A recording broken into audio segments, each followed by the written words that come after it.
एक खोटं बोलू बाई, दोन खोटं बोलू, दोन खोटं बोलू बाई, तीन खोटं बोलू. बारा चौकी वाडा, दारात गाडी घोडा, घोड्याला खायला पुरण पोळी, बाई रुपेरी थोडा. आडबाई आडोनी आडाचं पाणी काढोनी, कळशी भरते सोन्याची सून थोरा मोठ्याची. असं सासर नको ग बाई, नाव नुसतं मोठं, नाव नुसतं मोठं, ज्याचं लक्षण भारी खोट. पैलमा गणेश देवा, माझा खेळ मांडला, करीन तुझी सेवा, करीन तुझी सेवा, मला हवा करतार, चंद्रपोळी चौकडीत माझा संसार. तीन दगडांची चूल फुंकणे निखारे, मुठभर जोंधळात सुख माझे सारे. नांदा सौख्य भरे, नांदा सौख्य भरे, नांदा सौख्य भरे, नांदा सौख्य भरे.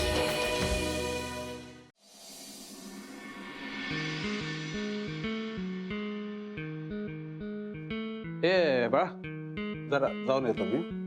अरे वा बाबा, लुकिंग हँडसम. वा, काय कुठे उड्डाण? कसले शब्द वापरतो रे, उड्डाण वगैरे काय नाही, मित्राने बोलायला जाऊन येतो जरा. अच्छा, मित्राने बोलवले.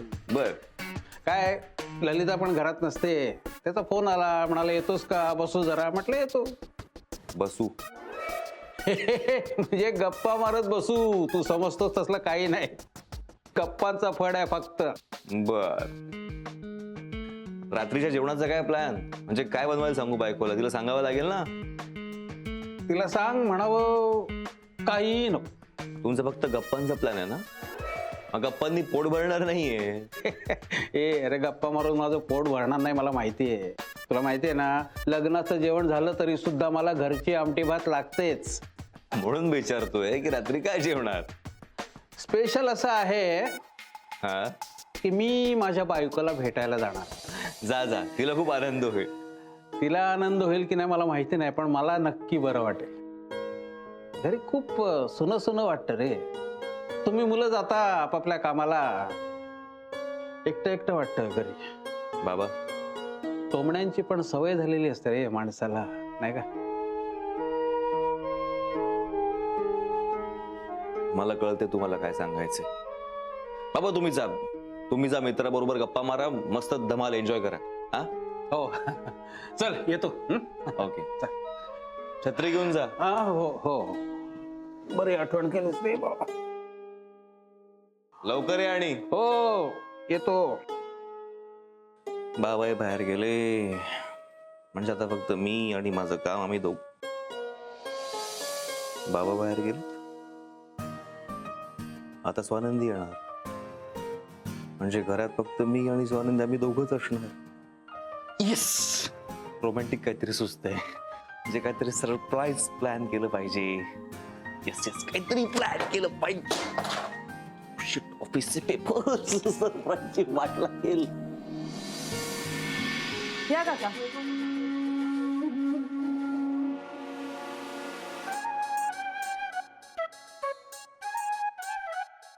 बसा ना. हो, हे वेळ.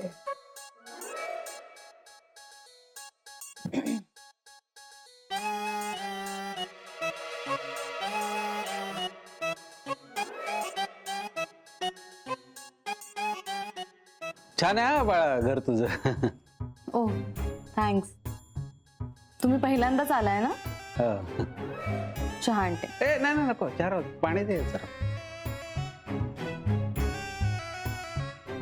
फार शोधावं लागलं नाही ना घर? नाही नाही,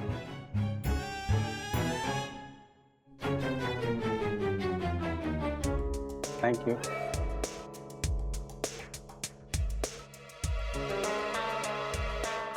आपण दोघे असे गुपचूप भेटतोय असं कोणाला सांगितलं ना, कोणाचा विश्वासही नाही बसणार. संपदा देशमुख आणि माधव जहागीरदार, तसं ऑडच कॉम्बिनेशन आहे ना. हो, म्हणजे कॉम्बिनेशन तसं ऑडच आहे, पण काय करणार काका, परिस्थितीच अशी होती की आपल्या दोघांना भेटण्याशिवाय दुसरा कुठलाच पर्याय नव्हता. पण काका ट्रस्ट मी, हेच ऑड कॉम्बिनेशन वर्क करणार. आणि कोणालाच काहीच खबर नाही लागणार. तुझं बोलणं ऐकलं ना बाळा, ती ललिताच्या बोलण्याची आठवण होत्या. ती पण असा सावध विचार करते नेहमी. हो, आणि यावेळी एवढा सावध विचार केलाय की तुम्हाला सुद्धा काहीच प्लॅन सांगितला नाहीये. हो ग, मला तर अजून अंदाजही येत नाहीये हा तिचा प्लॅन आहे की खरं आहे. तसा अंदाज मलाही येत नाहीये, पण जेवढं मी ललिता काकूंना ओळखते ना, त्यावरून हा प्लॅन असण्याची शक्यता जास्त आहे. आणि शिवाय ते क्रेप बँडेज. जर का डॉक्टरांनी त्यांना 10 ते 15 दिवस आराम करायला सांगितलं ना, तर डॉक्टरांनी पायाचे एक्सरे काढायला हवे होते किंवा प्लास्टर करायला हवं होतं. पण क्रेप बँडेज, आय डाऊट. हा विचारही आला नाही माझ्या डोक्यात. पण हे जर खरं असेल ना, तर ती अत्यंत बेमालूमपणे नाटक करते. अर्थात. आणि त्यात देशपांडे कुटुंब म्हणजे सगळं एक जात मूर्ख. ललिता काकू तर त्यांना चुटकीसर उल्लू बनवू शकते. म्हणजे हे खरंच नाटक असेल तिचं. त्याशिवाय का त्या माझ्या घरी राहतात? त्या माझ्या घरी राहतात कारण त्यांची चंगळ होत असणार, खाण्यापिण्याची मस्त सोय होत असणार. पण फक्त याकरता त्या माझ्या घरी राहतात? I doubt. कारण जेवढं मी ललिता काकूंना ओळखते ना, तेवढं माझ्या घरातले ते संस्कार वर्ग सतत कडकड कडकड बोलणं त्यांना फार झेपणार नाही. पण तरी त्या राहतात. म्हणजे ती कारस्थानी ते असं गृहीत धरूनच बोलतेय. आहेतच त्या, आणि असंच गृहीत धरून आपल्याला पुढचं पाऊल उचलायचं. आपल्याला आपल्याला म्हणजे आपल्याला तुम्ही एवढं घाबरताय काय? एक मिनिट, रिलॅक्स. आपण नंतर बोलू या विषयावर. पण मला सांगा, आता काय काकू नाहीये घरी, रान तर मोकळच असेल ना तुम्हाला? काय, कुत्र्याला जन्मभर पट्टा गळ्यात बांधून राहायची सवय असली ना, की पट्टा काढला ना तरी त्याच्या लक्षातच येत नाही आपण मोकळे होत ते. हो, पण काका तुम्ही स्वतःला कुत्रा म्हणून घेताय. काय उदाहरण काही दिलं ना तरी माझी अवस्था तुझ्या लक्षात आली ना. हा. ते कळलं मला. मग काय घरी काय सांगून आलात? काय सांगणार, अगं इंद्रनील एकटाच होता घरी. निरंजन गेलाय तिकडे गोव्याला, सुना गेल्या आपापल्या कामाला. आणि इंद्रनीलला कुंडाळणं म्हणजे काय सोपच आहे. Surprise surprise surprise. हा, तिला आल्या आल्या मस्त वाटलं पाहिजे. आधी हे जे सगळं अस्ताव्यस्त पसरलेलं आहे ते नीट आवरून ठेवावं लागणार. येस नीलराव, कामाला लागा. Very good.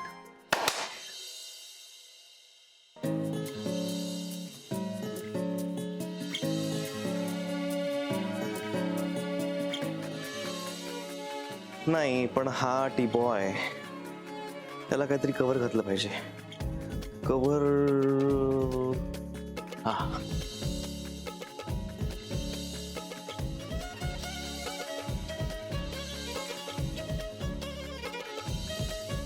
Very good. पण अजूनही टेबल जरा रिकामा वाटतोय. यावर यु नो फ्लॉवर पॉट ठेवला पाहिजे. फ्लॉवर पॉट आपल्याकडे 1 2 3 फ्लॉवर पॉट ठेवूया. पण हा नुसताच फ्लॉवर पॉट रिकामा बरा वाटत नाहीये. यात फुलं पाहिजे. फुलं.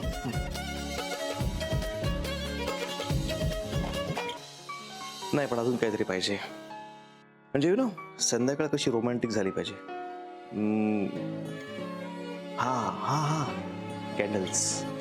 येस, मेणबत्त्यांचा मंद प्रकाश, मी आणि स्वानंदी. So romantic. मेणबत्त्या शोधा. मेणबत्त्या कुठे असतात आता? अरे यार, हा तिथे असतात.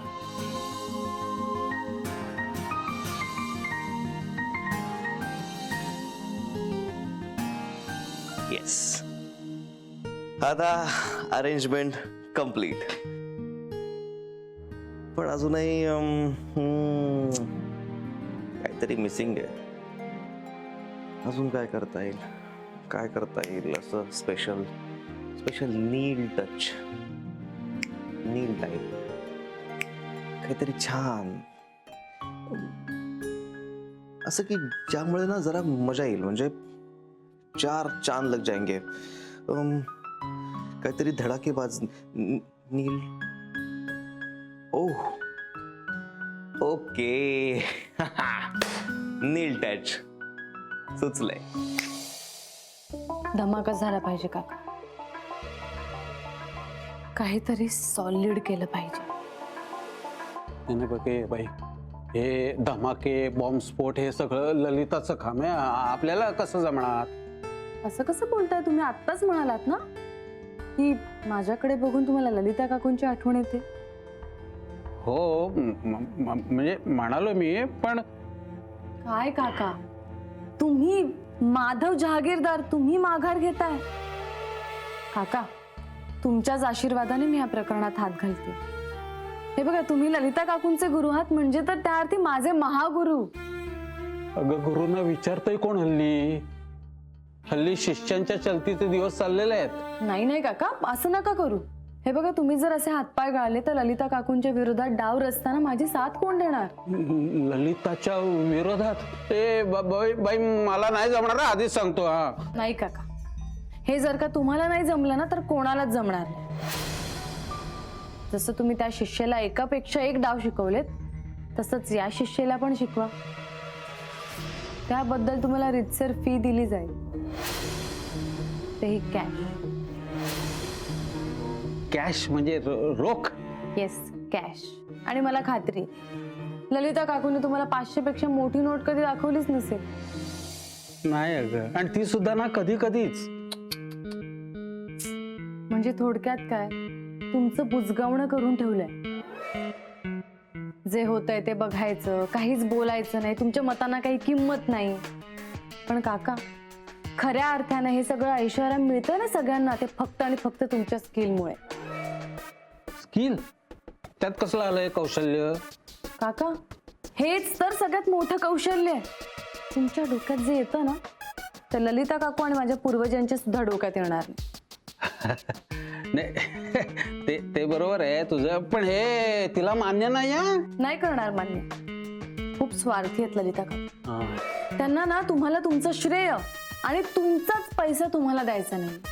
जे मी देणार आहे, तुम्हाला मान सन्मान श्रेय सगळ्या गोष्टीचं क्रेडिट आणि शिवाय पैसा हे मी तुम्हाला देणार.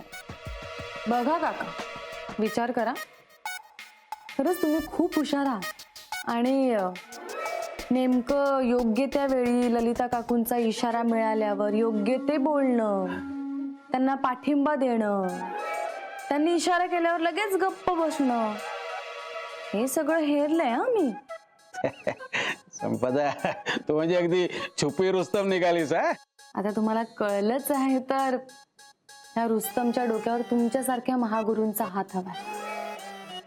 तुमचा आशीर्वाद हवाय काका मला, आणि तो तुमच्याशिवाय कोणच नाही देऊ शकत. मला साथ द्या काका.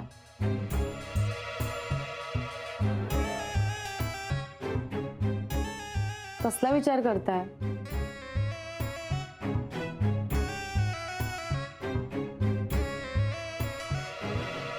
काका, म्हणजे लहान आहात का ठेंगा काय दाखवताय?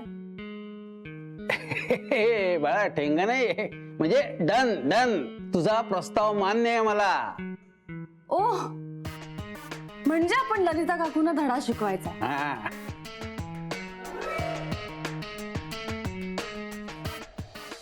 हा, ललिता काकूंचं झालं की मग स्वानंदीचा नंबर. तिलाही खणखणीत धडा शिकवायचा आहे.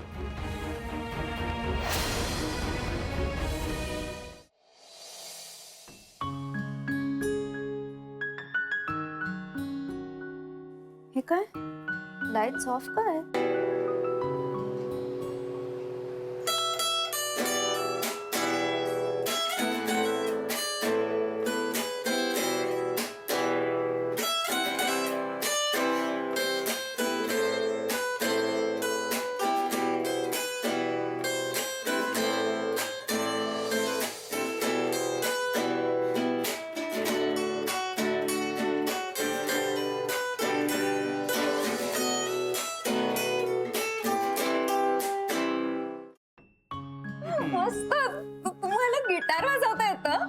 नाही, पाठीमागे प्लेबॅक चाललाय आणि मी फक्त ऍक्शन करतोय. मला ऍक्च्युली वाजवता येत नाही, मित्राची मागवून घेतली, प्रॅक्टिस करतोय. नाही पण खूप छान. मला खरंच माहित नव्हतं तुम्हाला गिटार वाजवता येतं. अगं नवऱ्याकडे खूप गुण आहेत तुझ्या, तुला हळूहळू कळतील. काय आत्ताशी 1 वर्ष पूर्ण होत आहे ना आपल्या लग्नाला, तुला हळूहळू सगळे गुण कळतील. हा? मस्त होतं सरप्राईज. अरे थँक्यू. नाही थँक्यू. वाव, काय सुरेख अरेंजमेंट्स आहेत. अहो घरी कोणी बघेल तर काय म्हणेल. नाही बघणार, कारण घरात कोणीच नाहीये. घरात फक्त तू आणि मी, आपण दोघच जण आहोत. फक्त तू आणि मी. Love you. कुठे आहेत सगळे. ते काय, मी गिटार वाजवतोय ना, त्यामुळे सगळे नाशिक ढोल वाजवतायत. काय तू पण कुठे आहेत म्हणे सगळे. अरे यार स्वानंदी, अगं मी इतके कष्ट घेतले तुझ्यासाठी, इतकं छान असं वातावरण निर्माण केलं, रोमॅन्टिक आपल्या दोघांसाठी. आणि तू Sorry. असं नुसतं सॉरी नाही जाणणार. असं नुसतं नाही जाणणार. तुला तुला बस ना. बैस. बसलीस. सेट. आता स्पेशल नील टच. काय. सरप्राईज. इथेच बस.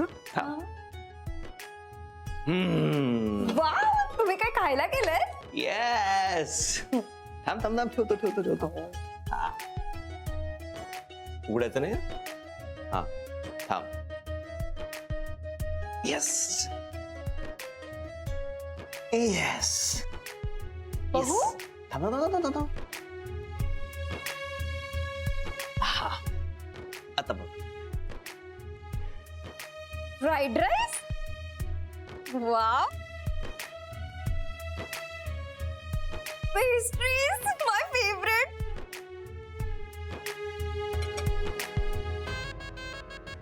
चिट्टी.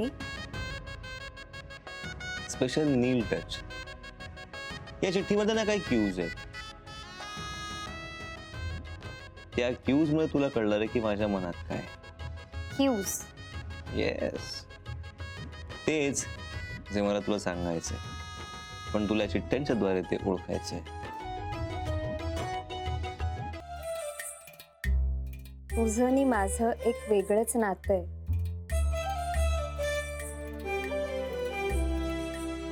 माझ्या मनाच्या बँकेत तुझ्या प्रेमाचं खातं आहे. मनाच्या बँकेत कपाट. Oh my God. हो, कारण कपाटातच आपण सगळं बँकेचं ठेवतो. मी ओळखलंय. नाही सापडणार. कुठे.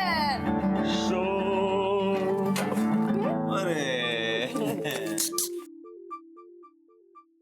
मी तुझ्यात दिसणं, तू माझ्यात असणं,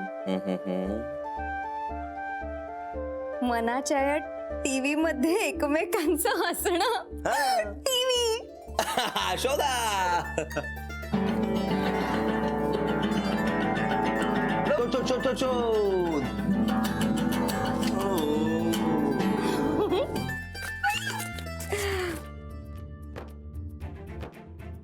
तुझ्यानंतर मी, तू माझ्यानंतर. वा. तुझ्यानंतर मी, तू माझ्यानंतर, दोघांच्या भेटीत मग हे का टेबलचं अंतर. टेबल. ओ कळलं. शोधा.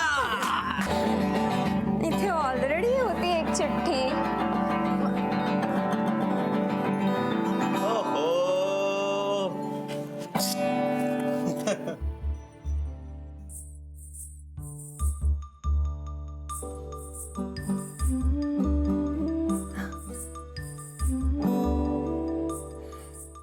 धुंदी गुल.